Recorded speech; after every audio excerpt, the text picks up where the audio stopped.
நாங்கள் 8 தலித் அமைச்சர்களை வச்சுருக்கிறோம், நாங்கள் தான் சமூக நீதிக்கு அத்தாரிட்டி அப்படின்னு சொல்லக்கூடிய தாவேக்கா தலைமையிலான அரசு அவங்களுடைய அங்கம் வகிக்கக்கூடிய ஆதிதிராவிட நலத்துறையிலிருந்து அண்ணல் அம்பேத்கர் அயலக உயர்கல்வி திட்டத்துக்கு விண்ணப்பித்த மாணவர்களுக்கு ஒரு மெயில் போயிருக்கு.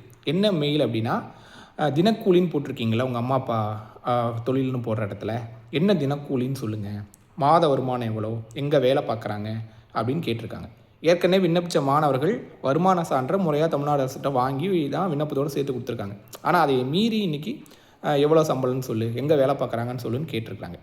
முதல்ல அண்ணல் அம்பேத்கர் அயலக உயர்கல்வி திட்டமே எதுக்குன்னா, விளிம்புநிலையில் இருக்கக்கூடிய பட்டியல் சமுதாயத்தை சேர்ந்த மாணவர்கள், பழங்குடியினர் சமுதாயத்தை சேர்ந்த மாணவர்கள் வெளிநாடுகளில் போய் உயர்கல்வியை படிக்கணும்னா அதற்கு அவங்களுக்கு வாய்ப்பு இருக்காது. அந்த வாய்ப்பை ஏற்படுத்தி தர வேண்டியது ஒரு அரசுடைய கடமைன்ற நோக்கத்தோடு தான் அந்த திட்டத்தை உருவாக்குனாங்க, செயல்படுத்திகிட்டு இருக்காங்க.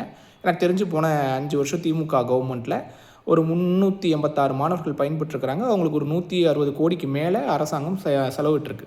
ஆனால் இவங்க ஆட்சிக்கு வந்ததுக்கு பின்னாடி அந்த திட்டத்தை முறையாக செயல்படுத்தாமல் காலதாமதப்படுத்திட்டு இருக்காங்க. இதில் இப்படியான கேள்விகளை கேட்குறது பொது தளத்தில் பெரிய கண்டனத்தை ஏற்படுத்தியிருக்கு. குறிப்பாக திராவிட மாணவர் கூட்டமைப்பு இதை கண்டித்து அறிக்கையும் வெளியிட்டிருக்கிறாங்க.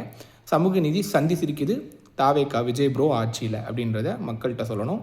இதை பற்றியெல்லாம் எந்த ஊடகமும் எந்த மீடியாவும் பேசாது.